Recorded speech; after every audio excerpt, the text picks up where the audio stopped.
This is Dr. Hassan. Today I'm going to discuss about how environment affects organization. Come on.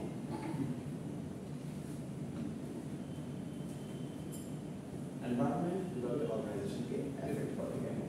আচ্ছা, এই environment আমরা অনেক environment পড়েছি এর আগে চ্যাপ্টারগুলোতে। কি বলুন তো? Internal environment, external environment, right?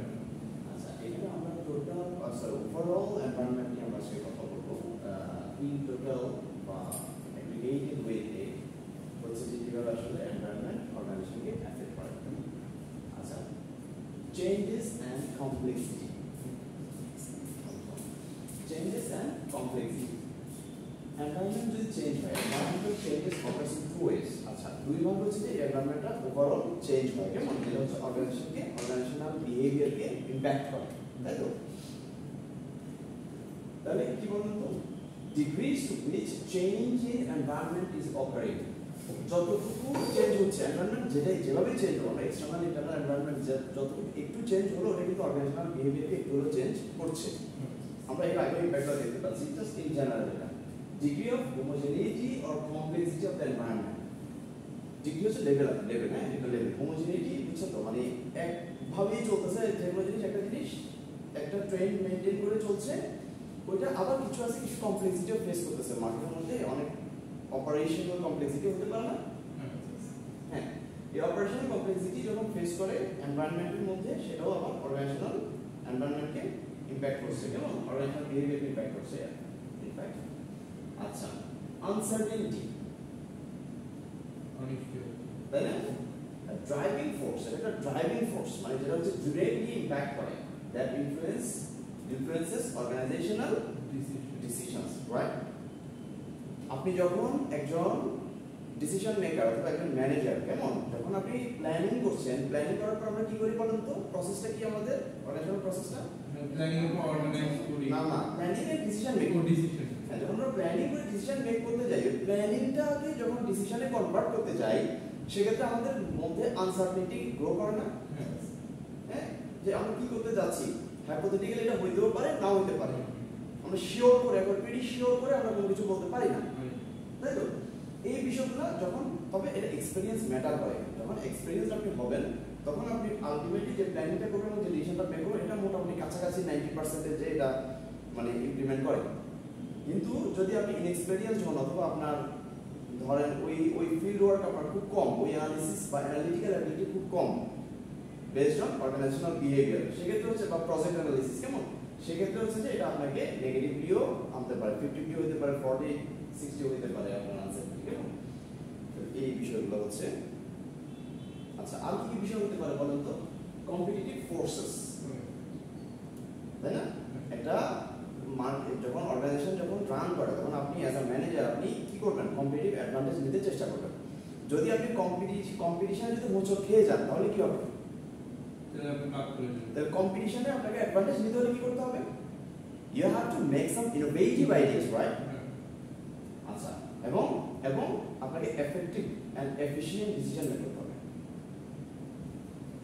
ঠিক আছে? এফিশিয়েন্টলি এবং এফেক্টিভলি ডিসিশন মেক করতে হবে। এখন দেখেন, কম্পিটিটিভ ফোর্সে এখানে একটা থিওরি আছে, বুঝছেন? এটা বলে পোর্টারস 5 কম্পিটিটিভ ফোর্সেস। এটা একটা মডেল, বিজনেস মানে কি বলে, এটা থিওরি। হ্যাঁ, এই পোর্টারস হচ্ছে একজন নাম, যিনি আবিষ্কার করছেন। এটা অনেক আগে কথা। আমি আপনাদেরকে নোটস দিব, ওখানে ডিটেইল দেখতে পাবো, কেমন? যে কত সালে এটা উনি এটা লঞ্চ করছেন বা কিভাবে থিওরিটা উনি আবিষ্কার করছেন। আচ্ছা, কিন্তু উনি হচ্ছে 5টা পয়েন্ট নিয়ে আলোচনা করছেন। এই জন্য 5 কম্পিটিটিভ ফোর্সেস, যেটার উপর বেস করে একটা অর্গানাইজেশন কিন্তু স্ট্রাকচার হয়। আচ্ছা, আমি একটু শর্ট বলি, তারপর আমরা ডিটেইলে বলবো, এটা কেমন? দেখেন যে 5টা কি কি? Trade of new entrants into the market, মানে কি বলুন তো? যখন কোনো মার্কেটে একজন নিউ কামার আসে, নিউ কামার বলতে কি? নিউ বিজনেস আসে, এবং সেটা নিউলি এসে, মানে এটা হচ্ছে ওপেন মার্কেট ইকোনমি আছে না? ওপেন মার্কেট ইকোনমিতে হয়, যেটা হচ্ছে যে কোনো বাইন্ডিংস না, আপনি এসে বিজনেস করতে পারবেন, ওই মার্কেটে আপনি ঢুকেই বিজনেস করতে পারবেন, ওপেন মার্কেট ইকোনমিতে, কেমন? কোনো বাইন্ডিংস নেই। তো সেক্ষেত্রে আপনি যদি ধরেন একজন স্টাফ, ধরেন আপনার কোম্পানি হচ্ছে খুব এস্টাবলিশড কোম্পানি, হ্যাঁ, আপনি আসছেন নতুন কোম্পানি খুলতে, ওনার সাথে কম্পিট করার জন্য আসছেন। এসে আপনার আপনি এতটাই করেক্ট যে আপনি এসে ওনার কম্পিটিটর হয়ে গেছেন, মানুষ আপনার প্রোডাক্ট রিসিভ করতে বাধ্য হচ্ছে, বুঝতে পারছেন? তখন কি হবে, যেটা এক্সিস্টিং যেটা অর্গানাইজেশন ও থ্রেট ফিল করছে না আপনাকে, বিষয়টা হচ্ছে এখানে। এখন যখন আপনি কম্পিটিটিভ মার্কেটে আসবেন, তাহলে এক্সিস্টিং মার্কেটে কি, এক্সিস্টিং কোম্পানির কি করা উচিত, ইনোভেশন করা উচিত, ইনোভেটিভ হইতে হবে এবং কিভাবে মার্কেটকে ধরে রাখতে হয়, কনজিউমার বা কাস্টমার ধরে রাখতে হয়, আরো বেটার করতে হবে এবং সাপ্লায়ারদের সাথে আরো বেশি কোলাবোরেটিভ হইতে হবে। মানে সাপ্লায়ার এবং হচ্ছে যে কাস্টমার, দুইটা ফ্যাক্টর কিন্তু খুব ইম্পর্টেন্ট। প্রত্যেকটা পয়েন্টে দুইটা জিনিস খুব ইম্পর্টেন্ট। ইভেন দুইটা পয়েন্টও আছে ওনার কম্পিটিটিভ ফোর্সে, দুইটা কি, power of buyers and power of suppliers, বুঝতে পারছেন? এদের একটা পাওয়ার আছে পুরো মার্কেট একটা গ্রো করতে বা মার্কেট জেনারেট করতে বা মার্কেট গ্রো রাখতে, কম্পিটিটিভ মার্কেটে এদের বিশাল একটা ভূমিকা আমরা আলোচনা করছি একটু পরে। আচ্ছা, তারপর কি বলেন তো, মার্কেটে আসলে কি বলে, থ্রেট ক্রিয়েট করবো, অ্যারাইজ করবো। Then competitive rivalry among present competitors, যেটা আমি একটু পরে বললাম, যেটা সবাই আসলো থ্রেট হিসেবে। এরপরে যদি নতুন বিজনেসটা যদি ওই লেভেলে এক্সিস্টিং এর সাথে ফাইট করতে পারে, তাহলে কি হচ্ছে, কম্পিটিটিভ রাইভালরি এবং প্রেজেন্ট কম্পিটিটর, বুঝছেন? যে প্রেজেন্ট কম্পিটিটর কে, যে এক্সিস্ট করতেছে অলরেডি, আর রাইভাল কে, যে নতুন আসছে, মানে অ্যান্টিবডি নতুন আসছে।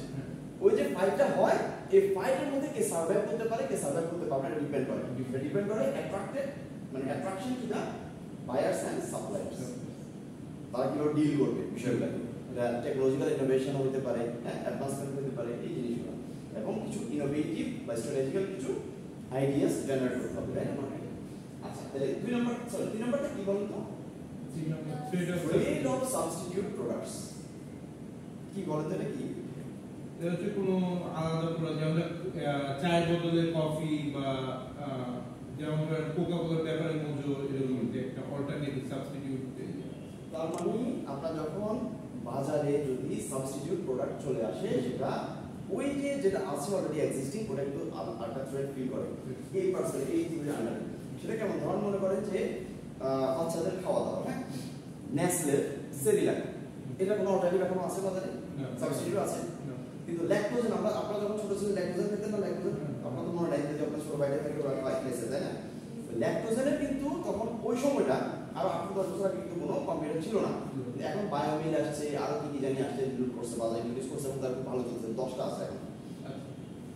তাহলে এখন ল্যাকটোজেন কিন্তু ইনসিকিউর ফিল করছে, কিন্তু ল্যাকটোজেন ওই কোয়ালিটিটা আরো বেটার করার চেষ্টা করছে বা আরো ভালোভাবে মার্কেটিং প্রসিজার আনতেছে, যে স্ট্র্যাটেজিক্যাল প্রসিজার আনতেছে, যেগুলো আরো বেশি টাকা হাইলাইট করা যায়, বুঝতে পারছেন? কিন্তু ওই যে ওইটার যেটা বললাম, সেরিলাকের এখন পর্যন্ত ওইরকম কোনো সাবস্টিটিউট আসে নাই। মানুষ এখন ইসরায়েলি প্রোডাক্টগুলো বয়কট করলেও এটা করতে পারছে না, কেন? সাবস্টিটিউট নাই। হ্যাঁ, সাবস্টিটিউট হতে পারে, কোনটা? আপনি ঘরে যদি খিচুড়ি রান্না করেন, বাদাম দিয়ে কিছু, তখন হতে পারে, সেটা তো সাবস্টিটিউট না, মানে এক্সিস্টিং তো আপনি নিজে সেলফ মেড, তাই না? এটা কোনো লাইসেন্স কোন প্রোডাক্ট না। আচ্ছা, গেল। এখন হচ্ছে আমাদের মেইন যে পয়েন্ট, সেটা কি, power of buyers. Power of buyers মানে কি বলুন তো, আপনি এখন, আমি মার্কেটে এই প্রোডাক্টটা লঞ্চ করছি, হ্যাঁ, আমার কম্পিউটারও আরেকটা প্রোডাক্ট লঞ্চ করছে, এখন লঞ্চ করছে, ঠিক আছে, ভালো কথা। আপনি কোন প্রোডাক্টটা রিসিভ করবেন, এটা দায়িত্ব কার? তাই না? বায়ারকে আমি কিভাবে অ্যাট্রাক্ট করতেছি এবং বায়ার আমার সাথে কিভাবে ফিডব্যাক দিচ্ছে, এটা হচ্ছে দেখার বিষয়। সেটা হচ্ছে কি, মনে করেন ধরুন আমি যেহেতু ফাইন্যান্সের ফোকাস করি, সেক্ষেত্রে ধরুন আমি ব্যাংকিং প্রোডাক্ট, আমরা ব্যাংকিং প্রোডাক্টের সাথে সবাই জড়িত, কেমন? আচ্ছা, আমি হচ্ছে ধরেন হচ্ছে যে ব্র্যাক ব্যাংকে কোনটা আছে, নগদ, সরি বিকাশ, আর এটা কি, ডাচ বাংলাটা হচ্ছে যে রকেট, তাই তো? এখন ডাচ বাংলা রকেট, ব্র্যাকের হচ্ছে নগদ, সরি বিকাশ। তো বিকাশ আর রকেটের মধ্যে আপনি কোনটা ইউজ করবেন, এটা ডিপেন্ড করে আমরা আসলে মার্কেট স্ট্র্যাটেজি কিভাবে নিচ্ছি, এবং এই যে বায়ারদের জন্য বা যারা এই প্রোডাক্টটা আসলে যারা ইউজ করতেছে, কনজিউমার বলি বা বায়ার বলি বা ক্লায়েন্ট বলি, কেমন, বা ইনভেস্টর বলি, যারাই বলি বা ইউজার বলি, হ্যাঁ, ব্যাংকিং প্রোডাক্ট ইউজার কতটুকু কনভেনিয়েন্ট ওয়েতে, এবং ওই যে বলে না, এখন অ্যাড দিয়ে, ওরা বিভিন্নভাবে অ্যাড দেয় যে কত 1000-এ 14 টাকা, কেউ বলে 1000-এ 20 টাকা, কেউ বলে 10 টাকা নিয়ে আসছে নগদে, তাই না? এরকম। তো এই যে ইনোভেশনগুলা, এই যে অ্যাডভার্টাইজমেন্টগুলা বা এই যে প্রযুক্তিগত অ্যাভেলেবিলিটি, অ্যাক্সেসিবিলিটিগুলা, এগুলো হচ্ছে যে আমাদেরকে অ্যাট্রাক্ট করবে কে কোনটা বেশি ইউজ করবে। তাহলে নির্দিষ্ট পরিমাণ একটা একটা বায়ার যদি সে কনভিন্স না থাকে আমার মার্কেট ফল করতেছে, খুব ইম্পর্টেন্ট। তাহলে এর দিয়ে আমরা যদি বায়ারদের পার্সপেক্টিভে দেখি সেক্ষেত্রে আমাদের দেখতে হবে কোন কোম্পানি আমাদেরকে বেস্ট দিচ্ছে। আচ্ছা, আবার আমরা যদি এই বায়ারদের পার্সপেক্টিভে কথা বলি সেক্ষেত্রে আমরা কি দেখবো, যে আমরা কতটুকু বায়ারের কাছে যেতে পারছি। তাহলে দেখছেন ব্যাপারটা, এটা বাইলেটারাল ইমপ্যাক্ট হচ্ছে। আচ্ছা, বা বোথ সাইডের ইমপ্যাক্ট হচ্ছে, কেমন বিষয়টা। Same with the power of suppliers. এখন দেখেন আপনি কোনো কিছু সাপ্লাই করবেন, আপনার হচ্ছে যে ম্যানুফ্যাকচারিং কোম্পানি ফর এক্সাম্পল, হ্যাঁ ম্যানুফ্যাকচারিং কোম্পানি। এখন আপনি যে র ম্যাটেরিয়ালসগুলো যে সাপ্লাই থেকে আনবেন, এখন বাজারে যদি সাপ্লায়ার যদি খুব কম থাকে, তাহলে 2-3টা সাপ্লাই থাকে এইগুলো দেওয়ার জন্য, তাহলে আলটিমেটলি পুরো মার্কেট, পুরো ইন্ডাস্ট্রি ওদের উপর ডিপেন্ডেন্ট হয়ে যাচ্ছে। কি পরিমাণ রোল প্লে করে দেখেন। আবার ওরা যদি স্পেসিফিক ধরেন ওরা মার্কেটে, আবার ওদের মধ্যে যদি অনেকগুলো থাকে, তখন ওদের মধ্যে আবার রাইভালরি তৈরি হয়। খেয়াল করছেন ওদের মধ্যে যে আমরা এত দিব, ঠিক আছে আমরা এত দিচ্ছি, আমরা এত দিচ্ছি, তুমি কোম্পানি কোনটা কিনবা, বোথ ওয়ে, বোথ সাইড। তার মানে এগুলো ব্যালেন্স করে। এবং এই জিনিস ওভারঅল এই প্রসেসগুলো আপনার হচ্ছে যে কস্ট এবং প্রাইসিং এর সাথে ইনভলভ। এর সাথে কোম্পানির কস্ট এবং প্রাইসিং এর সাথে ইনভলভ, বুঝছেন তো? এরা আমি যদি কস্ট কমাই দিই সাপ্লায়ারকে, সাপ্লায়ারটি মোটিভেটেড হচ্ছে, depend on number of suppliers, আসলে মার্কেটে কয়টা এক্সিস্ট করতেছে। আচ্ছা, আবার সাপ্লাই যদি তার সাপ্লাই কস্ট যদি আবার বাড়াই দেয়, তখন আমি ওই সাপ্লায়ারের কাছে যাবো কিনা সেটা একটা ইস্যু হয়ে দাঁড়াচ্ছে। আচ্ছা, আরেকটা ব্যাপার হচ্ছে কি, এই যে 5টা পয়েন্ট, এই 5টা পয়েন্ট হচ্ছে যে একটা নির্দিষ্ট ইন্ডাস্ট্রির জন্য, নির্দিষ্ট কোনো ইয়ার জন্য না, কি বলে এটাকে মার্কেটে বা নির্দিষ্ট কোনো অর্গানাইজেশনের জন্য না। এটা হচ্ছে যে ইন্ডাস্ট্রিয়াল অর্গানাইজেশনের মধ্যে পার্থক্য বুঝেন। অর্গানাইজেশন তো জাস্ট একটা বিজনেস, আর ইন্ডাস্ট্রি মানে সবগুলো একটা ব্যাংক, এনসিসি ব্যাংক এটা একটা ব্যাংক, একটা অর্গানাইজেশন, কিন্তু ব্যাংকিং ইন্ডাস্ট্রি মানে সবগুলো ব্যাংকে নিয়ে কথা বলছি। এনসিসি, ব্র্যাক, এগুলো সবগুলো নিয়ে। তার মানে এই কম্পিটিটিভ ফোর্স বা পোর্টার্স 5 কম্পিটিটিভ ফোর্সেস, এগুলো কথা বলা হচ্ছে কি নিয়ে, ইন্ডাস্ট্রি নিয়ে। এখন যদি বলা যায় স্যার এগুলা হচ্ছে যে আমরা এগুলা অ্যানালাইসিস যখন করি, আমরা শর্ট অ্যানালাইসিস করি না? শর্ট অ্যানালাইসিস মানে কি বলেন তো? Strength, weakness, opportunity and threat, right? Same জিনিসের মধ্যে পড়ছে না, কিন্তু ওই জিনিসটা স্পেসিফিক করে আরো ডেপথ কিছু আলোচনা করে। এটা হচ্ছে যে ওভারঅল, আর ওটা হচ্ছে স্পেসিফিক। ওই ইন্ডাস্ট্রির মধ্যে, ওই কোম্পানিগুলোর মধ্যে ঢুকে ওটা strength, weakness, threat and opportunity ইয়া করে, অ্যানালাইসিস করে। বুঝতে পারছেন পার্থক্য? বুঝতে পারছেন? যদি পরীক্ষায় কোশ্চেন আসে যে পোর্টার্স 5 কম্পিটিটিভ ফোর্স এন্ড হচ্ছে যে মানে ডিফারেন্স বিটুইন এটা এবং হচ্ছে যে শর্ট অ্যানালাইসিস, পারবেন না লিখতে? পারবেন, নোট দেওয়া হবে, নোট দিয়ে দেওয়া হবে, সমস্যা নেই, ঠিক আছে? ওটা করলে একটু ভালো ডিটেইলস করতে পারবেন। তো এটা আপনারা ক্লিয়ার এটা না? আচ্ছা, এন্ড কি এনভায়রনমেন্টাল টার্বুলেন্স, বুঝছেন তো? যে যে অসামঞ্জস্যতা বা ইরেশনাল যে বিষয়গুলো থাকে এনভায়রনমেন্টের মধ্যে, যেমন কি থাকে বলুন তো? এটা একটা পয়েন্ট, এই এনভায়রনমেন্ট কিভাবে অর্গানাইজেশনকে ইমপ্যাক্ট করছে, কেমন? এটা একটা বিষয়। তো এই বিষয়টা কিভাবে ধরে বলুন তো এই পয়েন্টটা? Unexpected changes and upheavals in the environment of an organization. কি বলেন তো? Unexpected changes, অপ্রত্যাশিতভাবে হুট করে কিছু একটা চেঞ্জ করছেন, আপনি ডিসিশন চেঞ্জ করছেন, পলিসি চেঞ্জ করছেন, তারপর এমপ্লয়ি টার্নওভার বাড়াই দিচ্ছেন বা কমাই দিচ্ছেন, অথবা কি বলে এমপ্লয়িদের বেতন বাড়াই দিচ্ছেন বা কমাই দিচ্ছেন, তাই না? তারপর যদি ব্যাংকিং ইন্ডাস্ট্রি হয় সেক্ষেত্রে আপনি ইন্টারেস্ট বাড়াই দিচ্ছেন, কমাই দিচ্ছেন, অথবা ইকোনমিক্যাল পার্সপেক্টিভ থেকে যদি হয় আপনি ইন্টারেস্ট রেট বাড়াই দিচ্ছেন, কমাই দিচ্ছেন, এক্সচেঞ্জ রেট বেড়ে যাচ্ছে, কমে যাচ্ছে, ঠিক আছে? এই যে বিষয়গুলো, এটা এখন হচ্ছে যে আপহেভেলস মানে কি, হঠাৎ করে কোনো একটা উপরে উত্থান হয়েছে, দাম করে উঠে গেছে, তার মানে বুঝতে হবে ওর ভিতরে কোনো সমস্যা আছে। এটা আবার যে কোনো মুহূর্তে পড়তেও পারে, বুঝছেন ব্যাপারটা? এগুলো বলে এনভায়রনমেন্টাল টার্বুলেন্স। এগুলোর কারণে হচ্ছে যে কি হয়, এটা অর্গানাইজেশনে ইমপ্যাক্ট করে, কেমন নেগেটিভ ইমপ্যাক্ট করতে পারে, আবার মানে বুঝছেন তো ব্যাপারটা? কোম্পানি কিভাবে রান করে তার উপর ডিপেন্ড করবে, পজিটিভলি যাবে নাকি নেগেটিভলি যাবে। আচ্ছা, এখানে কি বলছে? Environmental changes, complexity and uncertainty কিভাবে হয় এটা জাস্ট গ্রাফ আকারে দেখাচ্ছে যে ডিগ্রি, আমরা বলবো না ডিগ্রি অফ চেঞ্জেস, কতটুকু চেঞ্জ হয়। দেখেন ডিগ্রি অফ হোমোজেনিটি, এটা কিভাবে হচ্ছে সিম্পল থেকে কমপ্লেক্স। দেখেন সিম্পল থেকে কমপ্লেক্স কি, লিস্ট আনসার্টেনিটি, তারপর কি হচ্ছে মডারেট আনসার্টেনিটি এবং ওখান থেকে হচ্ছে মোস্ট আনসার্টেনিটি চলে আসছে, কেমন? আবার degree of changes stable to dynamic stable কখন যখন এই স্টেবল সরি এভাবে না ডাইনামিক টু স্টেবল এই স্টেবল টু ডাইনামিক যাই হোক তাহলে এভাবে যদি আমাদের স্টেবল এভাবে তাই না এটা এভাবে হবে least uncertainty moderate uncertainty most uncertainty আছে জাস্ট বোঝার জন্য এটা ঠিক আছে চেঞ্জেস গুলো কি হয় কোন লেভেলে থেকে হয় uncertainty least uncertainty moderate uncertainty তারপর কি মোস্ট আনসার্টেনিটি ঠিক আছে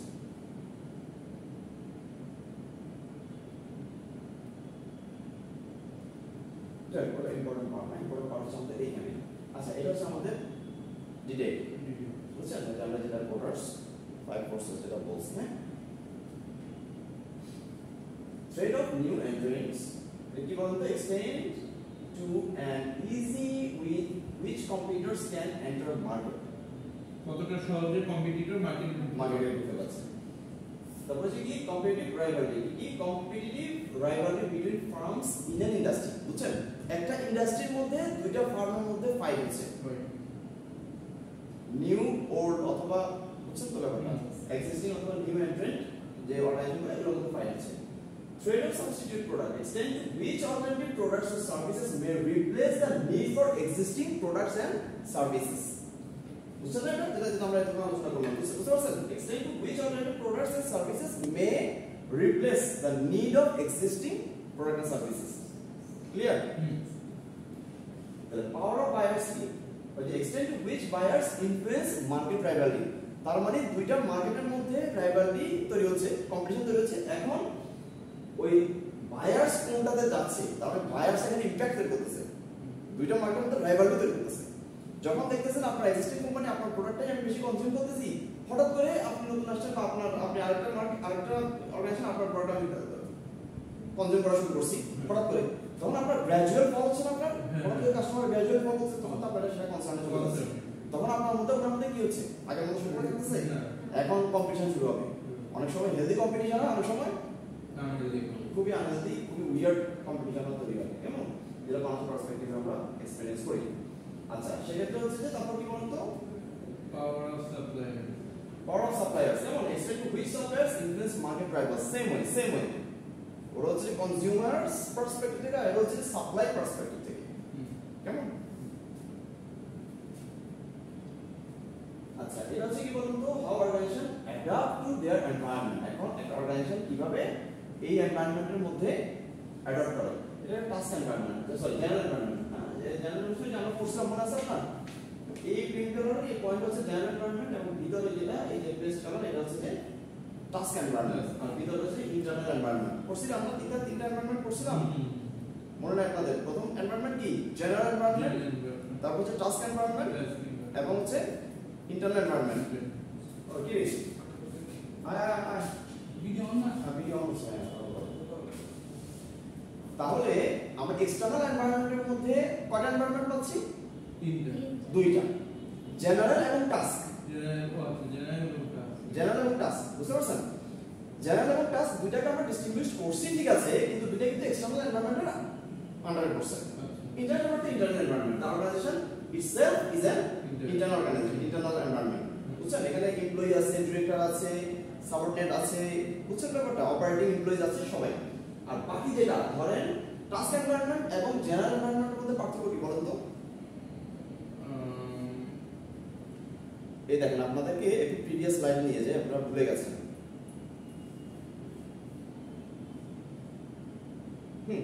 এইটা দেখেন এই চিত্র এটা হচ্ছে যে জেনারেল এনভায়রনমেন্ট এটা হচ্ছে টাস্ক এনভায়রনমেন্ট এটা হচ্ছে ইন্টারনাল এনভায়রনমেন্ট ইন্টারনাল এনভায়রনমেন্টের মধ্যে কি কি আছে বলুন তো owners board of directors employee physical environment যে ফিজিক্যাল রিসোর্সেস যেগুলো কেমন এবং হচ্ছে কালচারাল যে বিষয়টা কালচারাল ইন্টিগ্রেশন থাকে ভিতরে হ্যাঁ এই বিষয়টা হচ্ছে যেমন ইন্টারনাল এনভায়রনমেন্ট যেটা ইন্টার বিজনেস ইস্যু কেমন আর টাস্ক এনভায়রনমেন্ট হচ্ছে কি এই দুটো হচ্ছে এক্সটার্নাল এই দুটো হচ্ছে কি এক্সটার্নাল এই দুটো এক্সটার্নাল এর মধ্যে ডিস্টিংগুইশ করতে আমরা দুই ভাবে একটা হচ্ছে জেনারেল একটা হচ্ছে টাস্ক টাস্ক হচ্ছে অর্গানাইজেশন ডিরেক্টলি যাদের সাথে ডিল করতে পারে তারা হচ্ছে টাস্ক আর টাস্ক রিলেটেড কাজকর্ম যাদের সাথে করে তারা কে কে বলুন তো strategic partner suppliers customers competitors এবং রেগুলেটরস যারা রুলস এন্ড রেগুলেশন ক্রিয়েট করে তাদের সাথে আমার ডিরেক্ট সম্পর্ক থাকতে হবে মোটামুটি জেনারেল কোনটা? জেনারেল যেটা হচ্ছে যে আপনি যেটা হচ্ছে আপনার ওতপ্রোতভাবে জড়িত আপনি, কিন্তু ওটার সাথে আপনি ডিরেক্টলি ইনভলভ হতে পারছেন না, এটা আপনার বাই ডিফল্ট এই রিস্কগুলো আপনি ফিল করছেন। মার্কেট রিস্ক হতে পারে, যেমন কিরকম বলেন তো,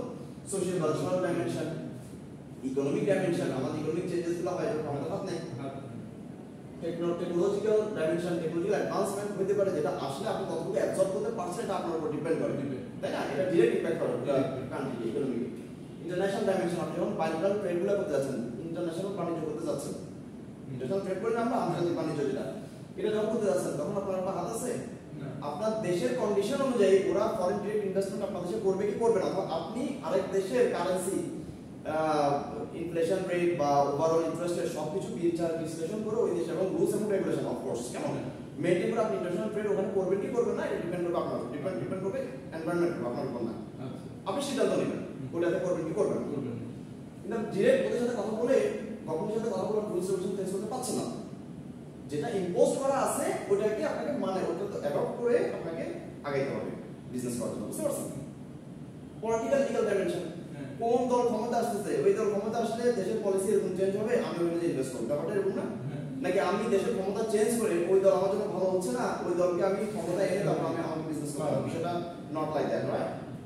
এখন বুঝতে পারছেন তাহলে দুইটা এক্সটার্নাল এনভায়রনমেন্ট, একটা হচ্ছে টাস্ক, একটা হচ্ছে জেনারেল, আর ইন্টারনাল কেমন। এবং এখানে যে রিস্কগুলো ঘটে এইখানে এটা বলে কনফ্লিক্ট অফ ইন্টারেস্ট, কি বলে এদের মধ্যে কনফ্লিক্ট অফ ইন্টারেস্ট বা এজেন্সি প্রবলেম তৈরি হয়, যে ওনার্স এবং বোর্ড অফ ডিরেক্টরস এটা তো মালিক পক্ষ, এবং এরা যে এজেন্ট নিয়োগ দেয় এরা হচ্ছে ম্যানেজার হতে পারে, সিইও হতে পারে, কেমন ওদের স্বার্থ বা ওদের ইন্টারেস্ট আর এদের ইন্টারেস্ট সেম হলে কোনো এজেন্সি প্রবলেম হবে না, ওখানে কনফ্লিক্ট অফ ইন্টারেস্ট নাই। যদি ভিন্ন হয়ে যায় তখন এটা আনএথিক্যাল প্র্যাকটিসের ফলে এমপ্লয়িরা হচ্ছে যে একটু আনএথিক্যাল হয়ে যায়, তখন এটা হিট করে কাকে, নেগেটিভ ইমপ্যাক্ট করে কোথায়, the interest of board of directors অথবা ওনার অফ দ্য অর্গানাইজেশন, বুঝতে পারছেন? আচ্ছা এই যে বিষয়গুলো, আর যদি ডিরেক্ট এগুলোতে যদি কোনো প্রবলেম হয়, এগুলোতে অপারেশনাল প্রবলেম হতে পারে, অপারেশনাল রিস্ক বলে, এগুলো অপারেশনাল রিস্ক হতে পারে, এখানে গভর্নেন্স রিস্ক হতে পারে, কেমন কনফ্লিক্ট অফ ইন্টারেস্ট হতে পারে, আর এগুলোতে যদি হয় ইকোনমিক্যাল এগুলোতে পারে মার্কেট রিস্ক, যেটা আপনি কিছু করতে পারবেন, ডিফল্ট রিস্ক বলে, মানে যেটা অটোমেটিক আপনার উপর পড়ে থাকবে।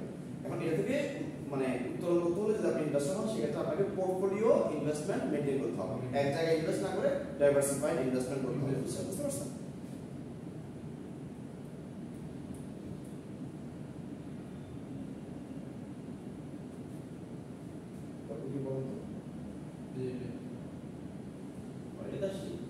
আচ্ছা তাহলে এগুলো তো আমরা বুঝতে অলরেডি বুঝে গেছি, তাই না?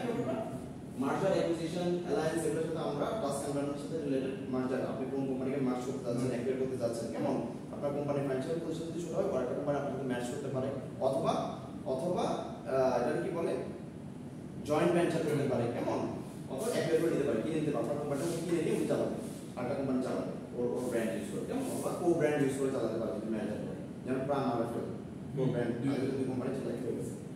আচ্ছা স্ট্র্যাটেজিক রেসপন্সেস হতে পারে, তারপর কি ইনফরমেশন ম্যানেজমেন্ট হতে পারে, ইনফরমেশন গ্যাপ থাকা যাবে না, ফার্স্ট ক্লাসে বলছিলাম না, আছে ইনফরমেশনাল অ্যাক্টিভিটিস, ইনফরমেশনাল রোল এগুলো প্লে করতে হবে, সোশ্যাল রেসপন্সিবিলিটি, তারপর dual influence and organisation design and flexibility থাকতে হবে, কেমন দেন এই জিনিসটা ইমপ্যাক্ট করবে কাকে, এক্সটার্নাল জেনারেল এনভায়রনমেন্ট, এই জিনিসগুলো যদি আমরা ঠিক থাকে তাহলে এগুলো ইমপ্যাক্ট করবে কাকে, ওই জেনারেল এনভায়রনমেন্ট ইমপ্যাক্ট করা মানে ইকোনমিতে ইমপ্যাক্ট করে, জিডিপিতে ইমপ্যাক্ট করে, কথা বুঝছেন? এগুলো একটার সাথে একটা কিন্তু কোরিলেটেড, আমরা যে যাই করি সবকিছু আলটিমেটলি ওই জিডিপিতে ক্যালকুলেশন হবে, একটা ইকোনমিতে চলে যাবে, তাই না? ওভারঅল একটা ইকোনমিতে চলে যাবে সবকিছু। আচ্ছা তারপর আমরা এগুলো সবগুলোই করলাম, তাই না?